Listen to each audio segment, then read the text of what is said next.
नमस्कार दोस्तों, बहुत बहुत स्वागत है आपका हमारे YouTube चैनल में। आज हम कक्षा 10वीं की रिवीजन सीरीज चला रहे हैं, जिसमें हम एक प्रश्नावली 1.1 का रिवीजन कराएंगे। और जिसमें पहला प्रश्न है हमारा, निम्नलिखित संख्याओं के अभाज्य गुणनखंड ज्ञात कीजिए। तो जैसे पहली संख्या हमारे पास क्या है, 140। तो 140 के अभाज्य गुणनखंड हमको ज्ञात करना है। तो इसका सबसे पहले अभाज्य गुणनखंड जब करेंगे तो 7 का करेंगे 20 बार, 7 से करेंगे 20 बार तो जाएगा 140 में हो जाएगा। ठीक है, फिर 20 आ गया तो 20 किससे कटेगा, 5 से कटेगा। तो इधर क्या आ गया, 4, 5 को 20। ठीक है, फिर अब 4 किससे कटेगा, 2 से कटेगा, तो 2 दूनी 4, और फिर 2 एक कम 2। तो हमारे पास अभाज्य गुणनखंड आ गया 140 का 2 गुणे 2 गुणे 5 गुणे 7, मतलब 2 2 और गुणे 5 गुणे 7। तो पहला हमारा क्वेश्चन कंप्लीट होता है। इसी के साथ हम देखते हैं नेक्स्ट क्वेश्चन को देखते हैं।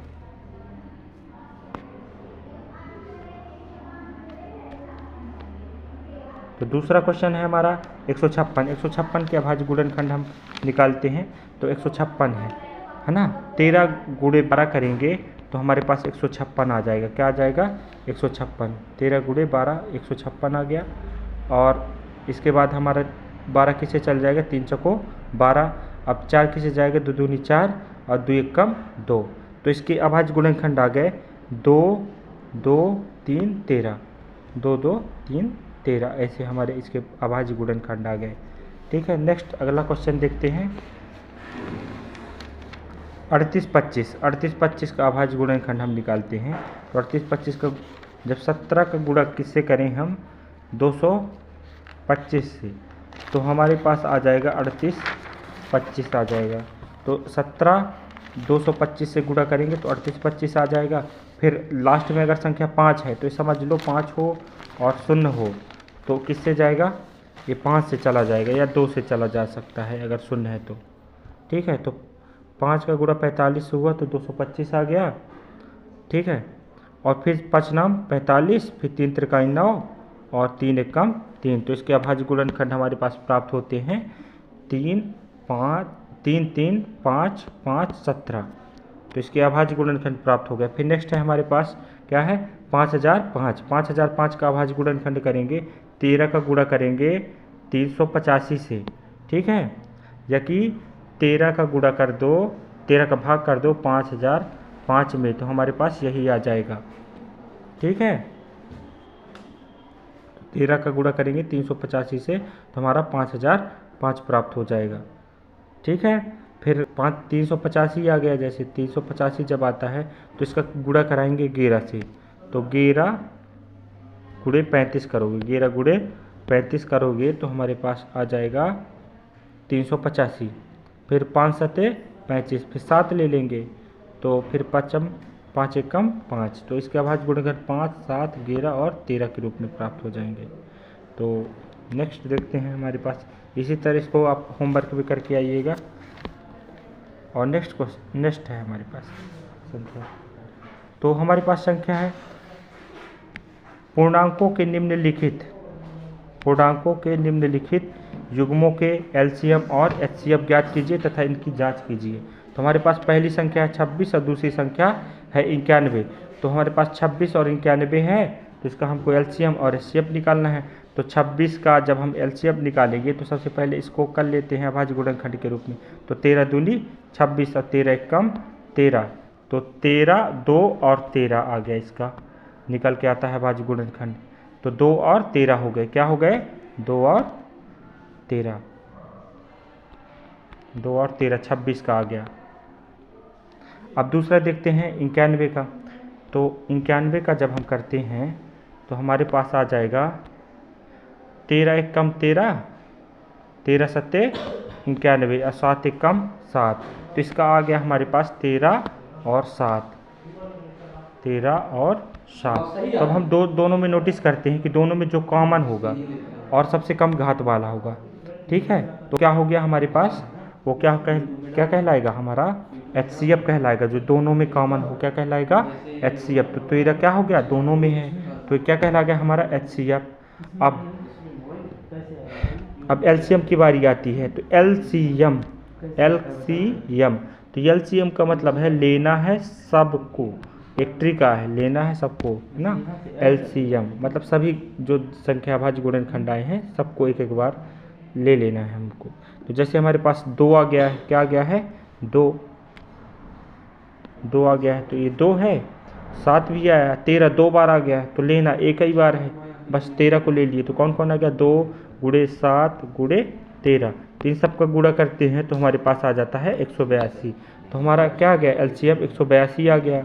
अब इनकी जांच कर लेते हैं। तो जांच हमारी कैसे होती है, जो दोनों संख्या हमारे पास दी हैं, जैसे 91 दी है और 26 दी है, इनका गुणा करें, इन दोनों का गुणा करें तो जितना आना उतना ही आए जितना, जैसे 2366 आता है इनका गुणा करने पर, तो वही गुणा हमारा इसमें भी आए LCM और HCF का गुणा करने पर। तो हमारे पास LCM आया है 13, LCM आया है 182 और HCF आया है 13, तो इन दोनों का गुणा करेंगे तो हमारे पास आना चाहिए 2366, तब हमारा सही कहलाएगा। मतलब LCM और HCF का गुणा करें तो कितना आ जाए, जितना कि दोनों संख्याओं को गुणा करें तो आ जाए। तो दोनों संख्याएं ये हैं 26 और 91 का गुणा करें तो 2366 आ गया, और 13 और 182 का गुणा करें तो 2366 आ गया। तो ये हमारा ये वाला क्वेश्चन भी कंप्लीट हो गया। अब नेक्स्ट क्वेश्चन देखते हैं। इसी तरह 26 और 91 वाला तो बता दिए। अब आपके लिए होमवर्क है वाला क्वेश्चन 510 और 92 का LCM और HCF ज्ञात कीजिए। तो सबसे पहले इनके अभाज्य गुणनखंड निकाल लेंगे।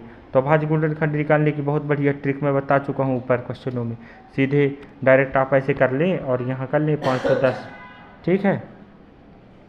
तो 17 तिया 51 और शून्य है, तो यहाँ शून्य लगा दो। अब क्या कर सकते हो, 5 छक्का 30, अब 2 तिहाई 6, ऐसे कर करके आप निकाल सकते हैं पूरा। तो अभाज्य गुणनखंड जैसे हमारे पास क्या प्राप्त हो गए 2 3 5 17, ठीक है। ये 510 का अभाज्य गुणनखंड है। अब 2 2 23, ये एक अभाज्य गुणनखंड है हमारे पास। तो इसमें देखते हैं HCF, इन दोनों में कॉमन क्या आया। HCF निकालने के लिए इन दोनों में कॉमन क्या होना चाहिए। तो कॉमन क्या है 2 है, और दोनों की सबसे कम घात वाले को लेना है। तो 2 सबसे कम घात वाली है, तो इन दोनों के HCF हो गया। अब LCM क्या हो गया, LCM की ट्रिक बता दी हूँ मैं आप लोगों को। ट्रिक ये है LCM में मतलब लेना है सबको, लेकिन बड़ी बड़ी घातों को लेना है। तो इसमें क्या है बड़ी घात, मतलब इसको समझ लो 2 2 है, तो 2 2 को सबसे बड़ी घात इसकी ये हो गई। अब फिर क्या है सिंगल 2 है, तो सिंगल को नहीं लेंगे, सबसे बड़ी घात 2 2 कहला गई। मतलब 2 गुणे 2 लिखा है तो इसको हम 2 स्क्वायर भी मान सकते हैं, तो यहाँ 2 बार ही ले लिए हैं। तो एक क्या है 3 है, 3 ले लिए, 5 है, 17 है और 23, सब एक एक बार आ गए। तो कितना आ गया इन सब का गुणा, LCM का आ गया 2360। अब इसकी जांच कर सकते हैं। तो संख्या संख्या का गुणा कर दो, तो संख्या 510 और 92 है, और LCM और HCF का गुणा कर दो। तो LCM और HCF का गुणा करेंगे तो 46,920 आ गया, 46,920। तो इसका भी गुणा करेंगे तो 46,920 आ गया। तो ये भी क्वेश्चन हमारा सॉल्व हो गया। अब आपके लिए क्वेश्चन है, सॉल्व करके आप दिखाइएगा हमको, ठीक है। नेक्स्ट क्वेश्चन देखते हैं। इसी तरह 3 संख्याओं वाला है, वही प्रोसेस रहेगी सेम, इसको आप कर लीजिएगा। नेक्स्ट सब उसी टाइप के क्वेश्चन है। अब ये वेरी इंपॉर्टेंट क्वेश्चन है, ये जो एग्जाम में आता है, वेरी वेरी इंपॉर्टेंट क्वेश्चन, इसको IMP कर लीजिए आप। तो HCF हमारे पास 2 संख्याएं दी हैं 306 और 657, जिनका HCF क्या है हमारे पास 9 दिया है। HCF क्या दे के रखा है 9 दे के रखा है पहले से। हमको अब क्या करना है, इन दोनों का हमको LCM ज्ञात करना है। क्या ज्ञात करना है LCM। तो हम ऐसे लिख सकते हैं, दिया है हमारे पास संख्या 2 306 और 657, और इनका HCF बराबर कितना है, HCF बराबर है 9। तो HCF बराबर है 9। तो हमारे पास इतना दिया है, तो हमारे पास एक फार्मूला होता है LCM गुणे HCF बराबर होता है पहली संख्या गुणे दूसरी संख्या। तो अब हमको तो HCF पहले से पता है, निकालना LCM है, ठीक है। तो HCF इसके गुणे में है, तो इधर आएगा तो नेक्स्ट इधर आएगा, इधर क्या है HCF किस इधर गुणे में है, इधर बराबर किस पार ले आएंगे तो इधर क्या हो जाएगा भाग में। तो वही नेक्स्ट सूत्र में हो जाता है कि इधर किस में आ गया है भाग में आ गया है HCF हमारे पास। तो अब बस कुछ नहीं, दोनों संख्या को नंबर 1 मतलब पहली संख्या 306 और दूसरी संख्या 657 बटे का 9। अब इस सब का गुणा कर देंगे, काट देंगे, ठीक है। ये 9 से कट जाएगी, फिर इसका 657 से गुणा कर दोगे तो तो 22,338 उत्तर आ जाएगा। बहुत बढ़िया, ये क्वेश्चन सॉल्व हो गया। वेरी इंपॉर्टेंट क्वेश्चन था। अब इस वेरी इंपॉर्टेंट क्वेश्चन थे। आज के लिए इतना ही। आप सभी लोग वीडियो को देखिए पूरी लास्ट तक और सब्सक्राइब कीजिए और बहुत ही प्यार दीजिए हमारे चैनल को। धन्यवाद। लाइव लियो क्या? लाइव नहीं, रिकॉर्ड किया। नहीं, ये वाला जो ऐप लियो क्या? नहीं, PDF बनाया। ये जो स्मार्ट बोर्ड कहाँ से स्मार्ट बोर्ड आया? ऐप से